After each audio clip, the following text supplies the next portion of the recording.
안녕하십니까. 이 시간은 마태복음 9장입니다. 9장에서는 8장의 그리스도께서 행함을 더함으로 죄사함의 권세를 보여주고 제자들을 완전 무장시켜 줍니다.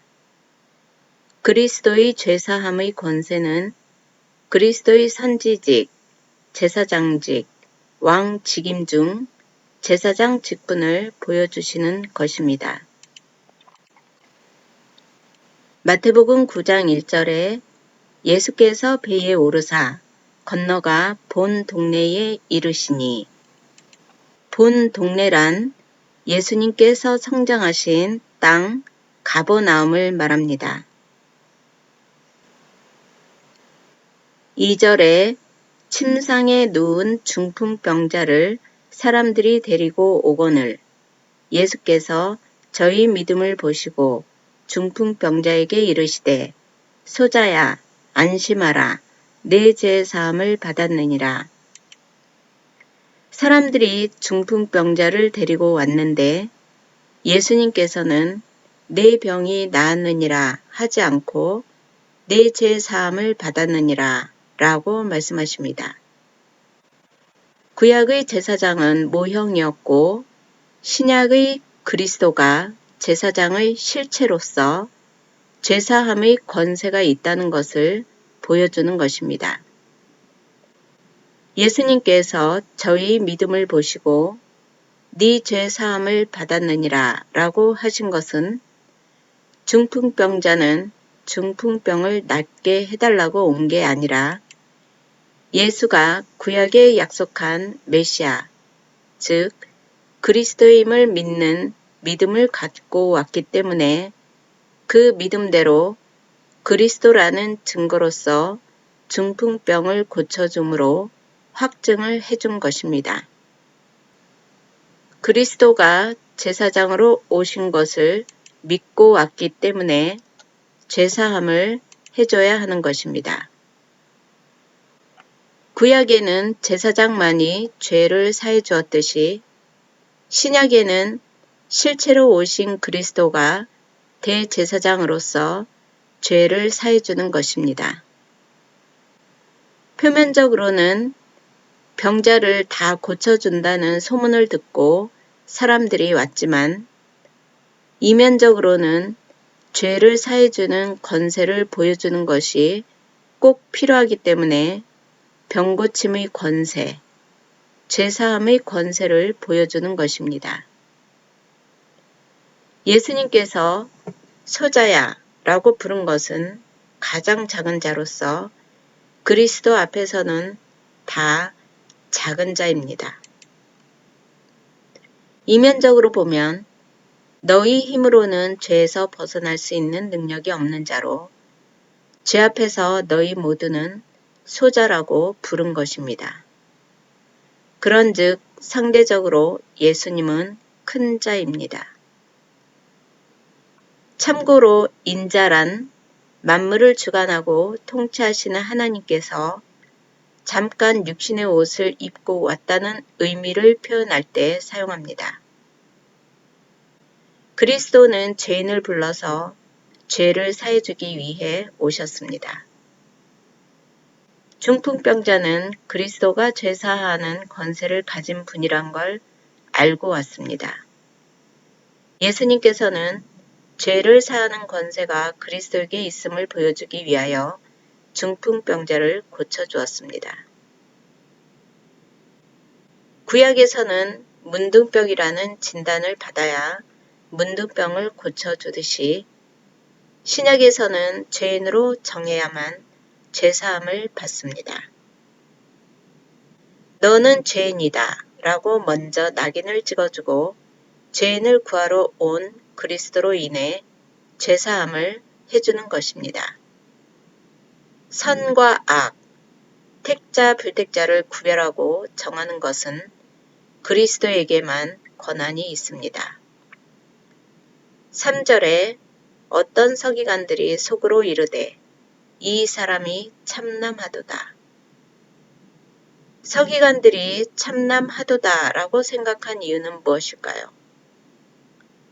죄사함은 제사장을 통해 하나님만 가지고 행할 수 있는 권세인데 예수가 제사함의 권세를 행함을 보고 하나님을 모독했다고 분개한 것입니다. 분수에 넘쳐도 너무 넘쳐 지나치구나 라고 속으로 분개한 것입니다. 서기관들은 예수가 제사함의 권세를 가지고 온 그리스도임을 믿지 않았기 때문입니다. 4절에 예수께서 그 생각을 아시고 가라사대 너희가 어찌하여 마음에 악한 생각을 하느냐. 예수님께서 서기관들에게 악하다고 한 이유는 서기관들이 예수를 제사함의 권세가 있는 그리스도라고 믿지 않았기 때문입니다. 그럼 예수를 그리스도라고 믿지 않은 것이 왜 악일까요? 성경에서 선과 악의 기준은 무엇인가요? 인간 편에서는 인간이 악한 행동을 해서 악하고 죄인이라고 생각합니다. 그 악한 행동도 인간 편에서 선과 악의 기준을 도덕 윤리로 자기 마음대로 판단하기 때문에 사람마다 기준이 다 다릅니다. 판사에 따라서 동일한 살인사건이 누구에겐 악한 죄로 누구에겐 덜 악하게 취급되고 나라마다 죄에 대한 형벌이 가지각색 천지 차이입니다. 그러나 성경은 죄를 지어서 죄인이 아니고 죄인으로 정해졌기 때문에 죄인이라고 합니다. 이유는 선과 악은 하나님만이 절대 기준이기 때문입니다. 성경에서는 하나님을 모르는 불택자는 모두 악입니다. 예수가 그리스도임을 믿냐 안 믿냐 신앙 여부가 선과 악의 구분입니다. 오늘날에는 2000년 전에 온 예수가 그리스도라고 믿지 않는 자는 다 악입니다. 예수를 그리스도라고 믿으면 선이고 안 믿으면 악입니다. 자유주의 신학자들의 보편적이고 합리적인 이성적 신학으로는 절대 받아들일 수 없는 부분입니다. 그들은 인간의 행동 결과로 선과 악을 구별하기 때문입니다. 이성적 인간들이 반감을 가질 수 있지만 하나님은 상대자가 없는 절대자이고 선악을 주관하시는 분이십니다. 5절에 내 죄사함을 받았느니라 하는 말과 일어나 걸어가라 하는 말이 어느 것이 쉽겠느냐. 6절에 그러나 인자가 세상에서 죄를 사하는 권세가 있는 줄을 너희로 알게 하려 하노라 하시고 중풍병자에게 말씀하시되 일어나 내 침상을 가지고 집으로 가라 하시니 내 죄사함을 받았느니라 하는 말과 일어나 걸어가라의 차이점은 무엇일까요?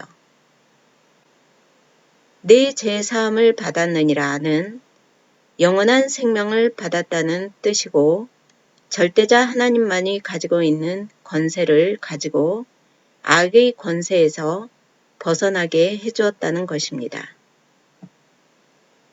죄사함을 받으라는 말은 하나님만이 할 수 있는 말입니다.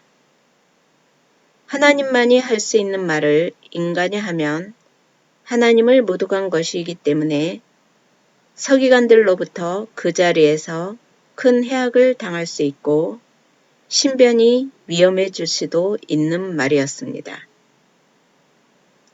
일어나 걸어가라 라는 말은 표면적으로 보이는 것들로 인간들 누구나 할 수 있는 말입니다. 안진뱅이가 걸어가고 눈먼 자가 눈을 뜨는 것들은 다 표면적으로 보이는 것입니다. 이 말을 한다고 해서 하나님을 모독한다거나 불법적인 말을 하는 것은 아닙니다. 해서 서기관, 바리새인 등 율법주의자들로부터 해악을 당할 일은 없습니다. 8장에서도 예수님은 약한 사람들의 병을 다 고쳐주셨고 표적적 사건으로 그리스도의 행함을 보여주셨습니다. 신변의 안위를 위해서라면 일어나 걸어가라 해도 일어나 걸어가는 병고침을 보여줄 수 있는 능력도 있고 서기관들의 분노를 살 일도 없지만 예수님께서는 하나님만이 가지고 있는 죄를 사해주는 권세가 그리스도에게 있다는 것을 알게 하기 위하여 중풍병자에게 내 죄사함을 받았느니라 라고 죄사함의 권세를 보여준 것입니다. 7절에 그가 일어나 집으로 돌아가거늘 무리가 보고 두려워하며 이런 권세를 사람에게 주신 하나님께 영광을 돌리니라. 그리스도는 죄를 사해주러 대제사장으로 오셨기 때문에 죄를 판단하고 사하는 권세가 예수에게 있다는 것을 행동으로 보여주므로 예수가 그리스도인 증거를 보고 하나님께 영광을 돌린 무리들은 구약의 메시아가 오면 모든 환자들, 죄인들의 죄를 담당한다고 예언한 대로 이루어진 것을 보고 예수가 메시아임을 믿은 택자들입니다. 9절에 예수께서 거기서 떠나 지나가시다가 마테라 하는 사람이 세관에 앉은 것을 보시고 이르시되 나를 쫓으라 하시니 일어나 쫓으니라. 세관에 앉아있는 마테를 일방적으로 부르고 마테는 군말 없이 그대로 쫓았다는 것은 선택과 유기가 그리스도에게 있음을 보여줍니다. 그리스도가 택자를 불러서 죄인이라고 정해주고 죄를 사해주는 것입니다. 마태복음 9장 10절에 예수께서 마태의 집에서 앉아 음식을 잡수실 때에 많은 세리와 죄인들이 와서 예수와 그 제자들과 함께 앉았더니 당시 세리들은 로마의 명령을 받아 같은 동족, 유대인에게 세금을 빼앗아가는 존재로 동족의 원망과 분노를 받고 죄인이라고 손가락질 당하였고 세리들 스스로도 양심적으로 죄인이라고 알고 있는 자들이었습니다. 표면적으로 세리 마태는 스스로 죄인으로 알았기 때문이고 이면적으로는 영원전 예정된 택자이기 때문에 그리스도가 불러서 죄인으로 확정해 줍니다. 창세전에 이미 마태는 선택받은 자이기 때문에 죄인이라고 시인하고 이 땅에서는 그리스도가 불러서 죄사함을 해주는 것입니다. 죄인이라고 정해줄 때는 죄를 사해주는 것까지 포함합니다.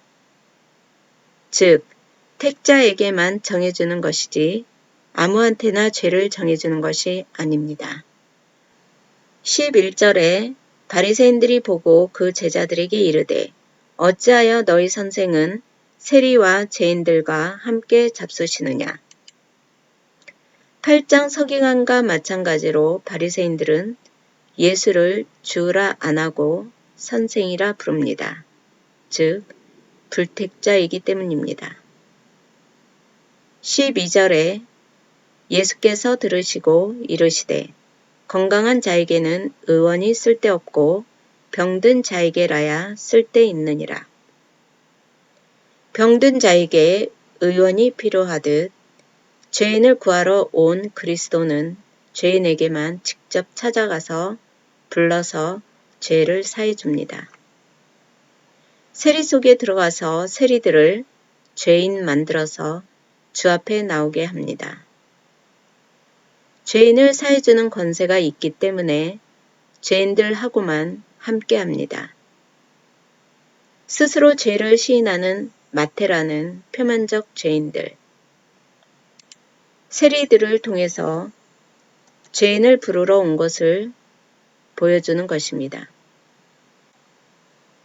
택자들을 죄인 만드는 방법은 구약 율법이나 그리스도의 완전한 새 율법, 신약을 통해서입니다. 구약에서는 직접 살인 행동을 하지 않으면 살인 죄인이 아니었지만 신약에서는 미워하는 마음만 가져도 살인자가 되고 눈으로 보고 음욕만 품어도 간음죄가 되기 때문에 신약의 완전한 새 율법을 통해서는 아무도 죄인이라는 굴레 속에서 빠져나갈 자가 없게 합니다. 그러니 너희는 본래 새카만 죄인이라고 죄인임을 시인하게 합니다. 신약에서는 신비의 율법을 기록했기 때문에 마음에 기록하고 입으로 죄인이라고 시인하는 자들에게만 그리스도가 죄를 정해서 친구가 되어주고 신랑이 되어줍니다. 즉, 죄사함을 받아 영원한 생명을 누리는 것입니다. 13절에 너희는 가서 내가 궁유를 원하고 제사를 원치 아니하노라 하신 뜻이 무엇인지 배우라. 내가 의인을 부르러 온 것이 아니요 죄인을 부르러 왔노라 하시니라. 궁유를 원한다는 것은 그리스도는 죄인들을 불쌍히 여겨 죄인들의 죄를 사해준다는 것입니다. 제사를 원치 않는다는 것은 구약 율법에는 죄인들이 제물을 가지고 제사장에게 갔습니다. 제물의 피를 뿌려 자기 죄를 대신해서 죄사함을 받았습니다. 죄사함을 받지 못하면 죄인들은 현장에서 죽임을 당했습니다.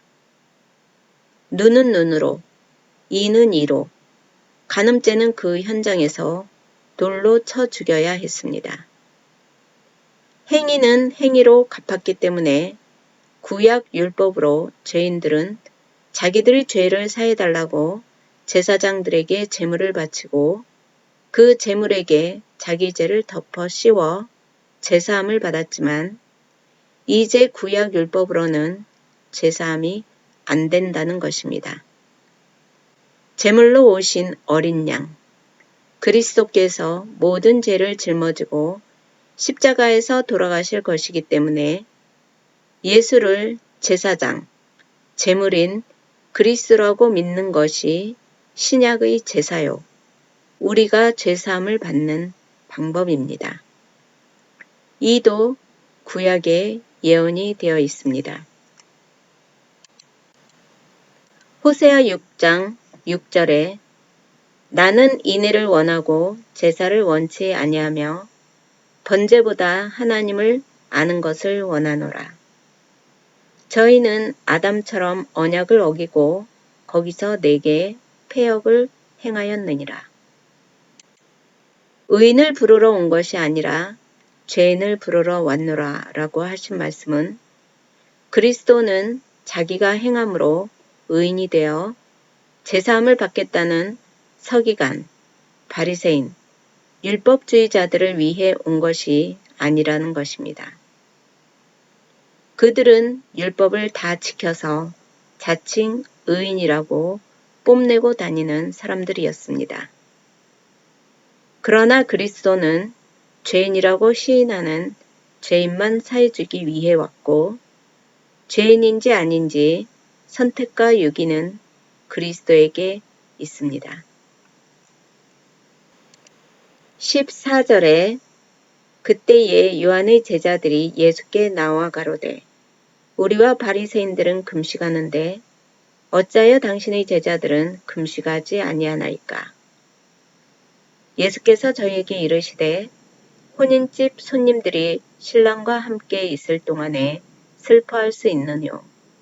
그러나 신랑을 빼앗길 날이 이르리니 그때에는 금식할 것이니라. 금식이란 음식을 먹지 않는 것이고 음식을 먹지 않으면 죽는다는 것처럼 금식의 의미는 자기를 죽인다는 뜻입니다. 육신의 소욕을 죽이는 것입니다. 혼인 잔치집에서 신랑과 함께 있을 때는 신랑과 하객들을 축하해주고 같이 기뻐해줘야 하는 게 예의이고 일반 상식입니다. 장사를 지내는 상가에서나 슬퍼하는 것이지 혼인 잔치집에서는 슬퍼하는 것이 아닙니다. 그런데 왜 자기를 죽이는 슬픈 금식을 하는가? 금식은 신랑을 빼앗기는 날, 그때 하라고 하셨습니다. 예수님은 우리의 신랑이십니다. 지금 예수님께서 마태를 부르시고 세리들과 함께 식사를 하실 때는 신랑 되신 예수님과 혼인 잔치집에 있는 것으로 기쁘고 즐거운 날입니다. 그러나 잠시 후면 6월절 구약에 예언된 날 예수님이 십자가에 돌아가시게 되고 그때는 잠시 3일 동안 슬픈 날이 됩니다. 금식하려면 그때 하라는 것입니다. 제사함을 받기 위하여 구약에는 율법으로 금식을 해야 했었고 세례 요한은 오실 그리스도를 증거하기 위해 석청만 먹고 곡식을 금식하였습니다. 그러나 3일 후에 부활하심으로 2000년 전에 신랑이 와서 우리의 죄를 다 짊어지고 사해 주셨기 때문에 우리는 금식할 필요가 없습니다. 구약은 오실 메시아를 근거로 하기 위해 필요했지만 메시아가 오신 상태에서는 구약의 모형적인 율법은 필요가 없습니다. 오신 메시아를 오실 메시아와 혼돈해서 사용하면 안 됩니다. 근거의 대상인 그리스도 신랑이 왔는데 왜 자꾸 율법을 지키라 강요하는가? 그것은 이미 그리스도 복음 속에 들어와 있는데 구약으로 되돌아가려는 것입니다. 16절에 생배 조각을 낡은 옷에 붙이는 자가 없나니 이는 기운 것이 그 옷을 당기어 헤어짐이 더하게 됨이요. 생배 조각을 낡은 옷에 붙이면 서로 기운 것, 천의 강도가 맞지 않아 새 것이 낡은 것을 더 심하게 당기고 기운 것은 더욱 쉽게 금방 찢어지게 됩니다. 생배는 그리스도요. 낡은 옷은 구약의 율법, 모형과 그림자입니다. 실체인 그리스도와 모형과 그림자인 율법과는 엄연히 구분을 해야 합니다. 17절에 새 포도주를 낡은 가죽 부대에 넣지 아니하나니 그렇게 하면 부대가 터져 포도주도 쏟아지고 부대도 버리게 됨이라. 새 포도주는 새 부대에 넣어야 둘이 다 보존되느니라. 새 포도주는 오신 그리스도요. 낡은 가죽 부대는 모형과 그림자인 구약의 율법입니다. 오신 그리스도를 오실 그리스도와 함께 섞지 말라는 것입니다. 새 부대가 왔다고 헌 부대를 버리라는 것이 아니고 헌 부대도 보존하라. 율법도 보존하고 복음도 보존하라. 그러나 섞어서 보존하지 말고 분리해서 보존하라는 것입니다. 율법은 근거 제시로서 몽학 선생으로 꼭 필요한 것입니다. 구약이 없으면 신약도 존재 가치가 없습니다.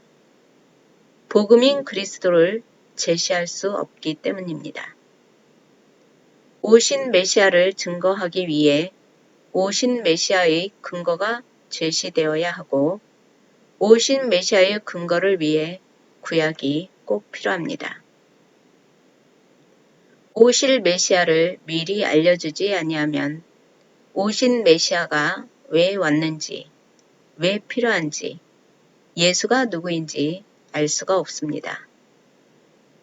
연극도 순서대로 필요할 때 배우들이 나오듯이 성경 말씀도 순서대로 맡은 자가 꼭 나와야만 하나님이 여호와인 것을 알게 됩니다. 성경은 예수가 그리스도인 것을 알려주기 위해 생빛 조각으로, 혼인집 신랑으로, 새 포도주로 역할을 달리해서 알려주고 계십니다. 18절에 예수께서 이 말씀을 하실 때에 한 직원이 절하고 가로되 내 딸이 방장 죽었사오나 오셔서 그 몸에 손을 얹으소서 그러면 살겠나이다 하니 앞에서 세리들을 불러서 죄인임을 깨닫게 하고 죄인임을 아는 자들에게 영원한 생명을 준다는 것을 모형으로 알리기 위해 순서대로 직원의 딸이 죽은 자의 배역으로 나타납니다. 방장이란 금방 죽었다는 뜻입니다. 19절에 예수께서 일어나 따라가시매 제자들도 가더니 12해를 혈루증으로 앓는 여자가 예수의 뒤로 와서 그 겉옷가를 만지니 이는 제 마음에 그 겉옷만 만져도 구원을 받겠다 함이라. 예수께서 돌이켜 그를 보시며 가라사대 딸아 안심하라 내 믿음이 너를 구원하였다 하시니 여자가 그 시로 구원을 받으니라. 혈루병은 피가 말라가 죽어가는 병입니다. 피는 생명을 상징하는데 피가 없어져 죽어가는 자의 모형입니다. 혈루병은 살아있으나 실상은 피가 말라가 다 죽어가는 자들이고 우리도 혈루병으로 죽어가고 있었으나 그리스도를 만남으로 말미암아 살은 자들입니다. 예수께서 안심하라고 한 이유는 죄를 사해주는 그리스도는 죽은 자도 살리시니 당연히 죽어가는 자들도 살리신다. 그러니 안심하고 소망을 가져라.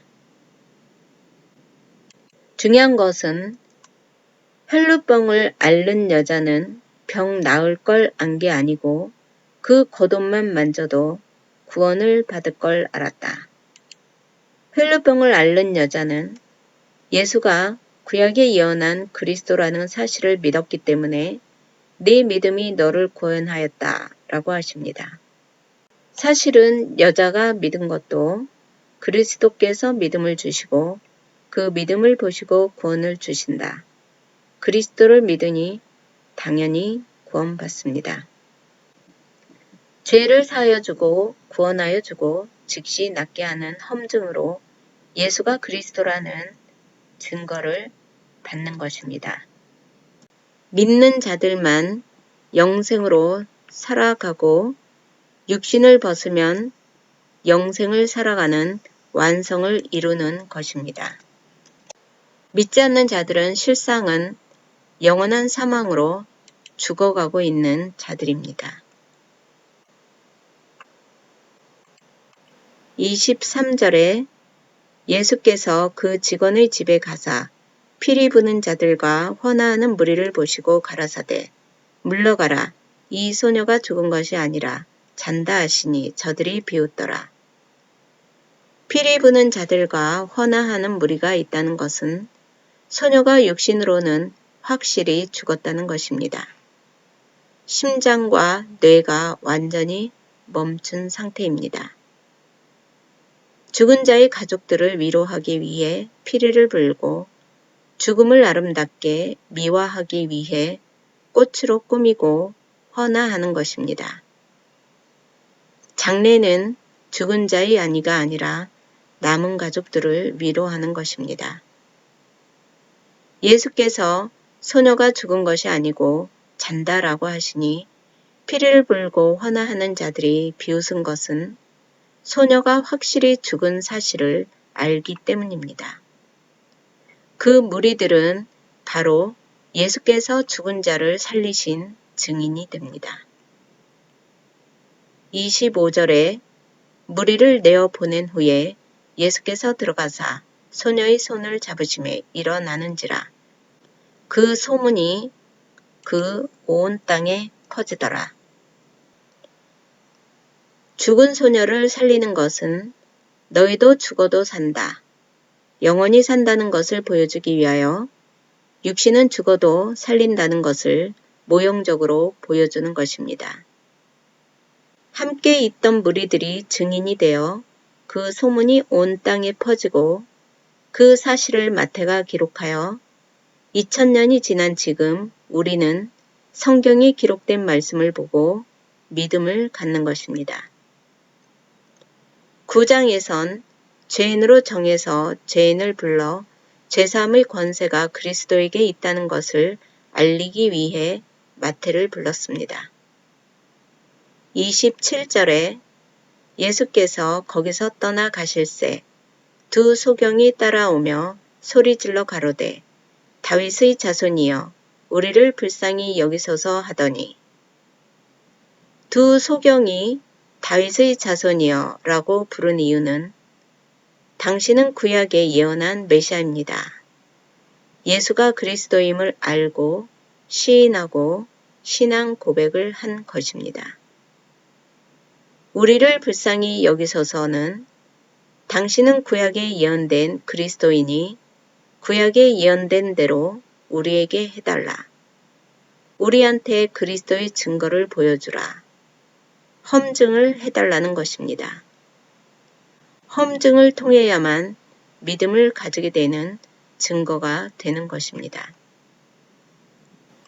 28절에 예수께서 집에 들어가심에 소경들이 나아오거늘 예수께서 이르시되 내가 능히 이 일 할 줄을 믿느냐 대답하되 주여 그러하오이다 하니 여기서 이 일이란 구약 예언대로 되어질 줄 믿느냐 너희들 눈을 뜨게 해줄 메시아라는 것을 믿느냐라고 하는 것입니다. 소경들은 27절에서 다윗의 자손이여 하고 부른 대로 메시아로 알고 믿음을 가지고 나왔기 때문에 당연히 그러하오이다, 믿습니다 라고 한 것입니다. 29절에 이에 예수께서 저희 눈을 만지시며 가라사대 너희 믿음대로 되라 하신대 내가 그리스도라고 믿는 믿음대로 되라. 구약의 메시아가 오면 장님이 눈을 뜬다고 했으니 눈을 뜨게 됩니다. 장님이 눈을 떠 직접 험증이 되므로 믿음이 확실하게 됩니다. 30절에 그 눈들이 밝아진지라 예수께서 엄히 경계하시되 삼가 아무에게도 알게 하지 말라 하셨으나 그리스도는 왜 아무에게 알게 하지 말라 하셨을까요? 아직 유월절 때가 이르지 않았기 때문입니다. 3년 공생애 후 마지막 해 6월절에 십자가에 죽기로 예정이 되어 있기 때문에 자꾸 자신을 은폐하신 것입니다. 그리스도라는 사실을 숨겨야만이 3년이 지속되기 때문입니다. 31절에 저희가 나가서 예수의 소문을 그 온 땅에 전파하니라. 험증을 받은 장님들이 증거가 되어 예수가 그리스도라는 소문이 온 땅에 전파됩니다. 그리스도는 못 본다고 하는 자들을 보게 해주겠다고 자신이 장님인 것을 아는 자들만 눈을 뜨게 해주셨습니다. 육신의 눈이 아니고 마음의 눈을 말합니다. 마음의 눈을 떠야 그리스도임을 알게 되므로 모형으로 육신의 장님을 빌려 육신의 눈을 뜨게 해준 것입니다. 모든 장님들 중 눈뜨게 해준 자만 그리스도임을 알게 되는 것이고 본다고 하는 자들은 눈을 띄어주지 않습니다. 맹눈을 갖고 육신의 것만 보면서 본다고 하는 자들은 마음의 눈이 장님인데 장님인지 모르는 불택자들입니다.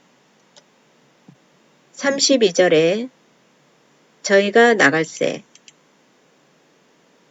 귀신 들려 벙어리 된 자를 예수께 데려오니 귀신이 쫓겨나고 벙어리가 말하거늘 무리가 기이 여겨 가로되 이스라엘 가운데서 이런 일을 본 때가 없다 하되 앞에서 장님의 눈을 고쳐주었듯 벙어리 된 자를 고쳐주어 말을 하게 합니다. 장님이 눈을 떴으니 그리스도를 보고 입을 열어 주는 그리스도시오 라는 신앙 고백의 말을 할 수 있도록 소경 다음에 벙어리가 나타나고 고쳐줍니다. 예수님은 들을 귀 있는 자들에게만 예수가 그리스도라고 들을 수 있는 귀를 열어줍니다. 들을 귀는 마음의 귀를 말합니다. 마음의 귀가 열려야 예수가 그리스도라고 듣게 되고 믿게 됩니다. 하나님의 말씀은 신령한 말씀이기 때문에 육신의 귀만으로는 하나님의 말씀을 들을 수 없습니다. 너희는 다 벙어리다.